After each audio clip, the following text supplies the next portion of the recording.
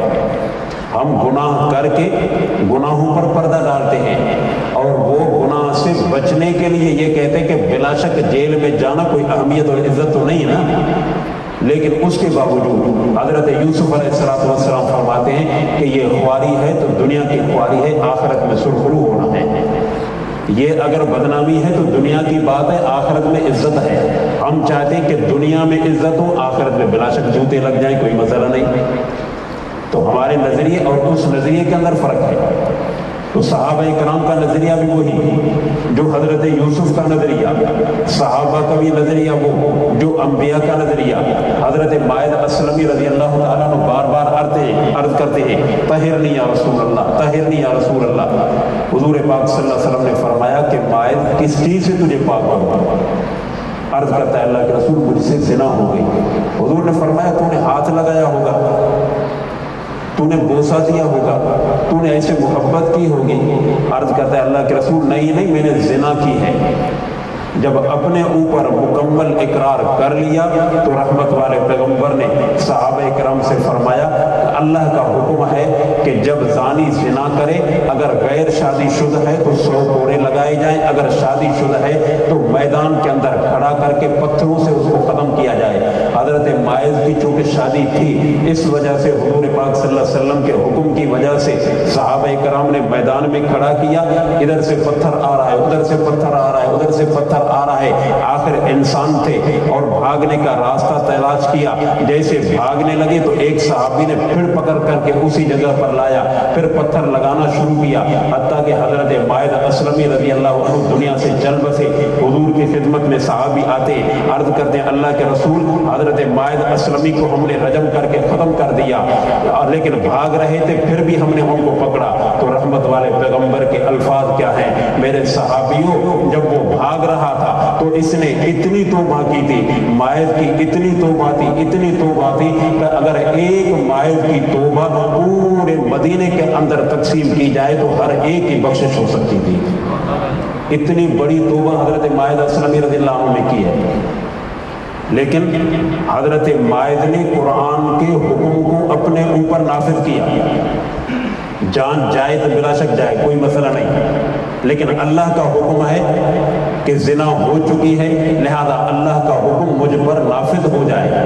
تو اصل تقویٰ یہ ہے کہ اللہ کا حکم اللہ کے خوف کی وجہ سے اپنے اوپر نافذ کرنا، اس کو تقویٰ کہا جاتا ہے۔ کیا وہ واقعہ آپ نے نہیں سنا کہ حضرت عمر فاروق رضی اللہ تعالیٰ عنہ اپنی دور خلافت میں، آج کل تو حکمران بلٹ پروف کنٹینروں کے اندر، بلٹ پروف گاڑیوں کے اندر گھومتے ہیں، پھر بھی ان کو خطرہ ہوتا ہے، پولیس الگ ہے، بلٹ پروف گاڑیاں مضبوط ہیں، اس کے باوجود بھی ان کا خطرہ ہوتا ہے۔ لیکن قربان جاؤں فاروق اعظم رضی اللہ تعالیٰ عنہ کی ذات پر، جو ایک نہیں 22 لاکھ مربع میل کے حکمران ہیں۔ حضرت فاروق اعظم رضی اللہ عنہ رات کے وقت میں گشت کر رہے ہیں، رعیت آرام میں ہے، وقت کا خلیفہ امیر المؤمنین وہ گشت کر رہا ہے۔ چلتے چلتے ایک دروازے پر آیا، عورت اپنے بیٹی کو کہتی ہے کہ اماں دودھ کم ہے لیکن مہنگائی کا دور ہے، لیکن اب کیا کرے خرچہ پورا نہیں ہوتا، تھوڑا اس کے اندر پانی ڈال دو تاکہ پیسے تو زیادہ ہو جائیں۔ بچی کہتی ہے کہ اماں آپ کو پتہ نہیں حضرت عمر کی حکومت ہے، عدالت والی حکومت ہے۔ تو اماں کہتی ہے کہ عمر تو نہیں دیکھ رہا۔ بچی نے کہا کہ عمر نہیں، عمر کا اللہ تو دیکھ رہا ہے، عمر کا اللہ تو دیکھ رہا ہے۔ حضرت فاروق اعظم نے ان کا وظیفہ جاری فرمایا۔ صبح کے وقت میں حضرت عمر فاروق رضی اللہ تعالیٰ عنہ اس بوڑھی اماں کے پاس جا کر دستک دیتے ہیں، دروازہ کھٹکھٹایا، اماں باہر نکلتی ہے۔ حضرت عمر نے فرمایا کہ میں وقت کا خلیفہ ہوں، عمر فاروق میرا نام ہے، امیر المؤمنین ہوں، لیکن ایک آپ کے پاس میں کام سے آیا ہوں۔ وہ بوڑھی عورت کہتی کہ آپ کا کام کیا ہے؟ تو حضرت عمر فاروق نے فرمایا کہ جس بچی نے رات کو آپ کو یہ جملہ کہے اس کی عمر کیا ہے؟ تو اماں کہتی ہے کہ اس کی عمر شادی کی ہو چکی ہے۔ حضرت عمر نے فرمایا اگر اس کی عمر شادی کی ہو چکی ہے تو وقت کا خلیفہ اس بچی کے نکاح کے لیے، رشتے کے لیے عمر تیرے دروازے پر آیا ہے، اپنے بیٹے کے نکاح کے لیے آیا ہے۔ عورت کہتی میں تو غریب ہوں، آپ وقت کے خلیفے۔ آج کل بھی یہی کہا جاتا ہے بھئی غریب سے میں رشتہ کیسے کروں؟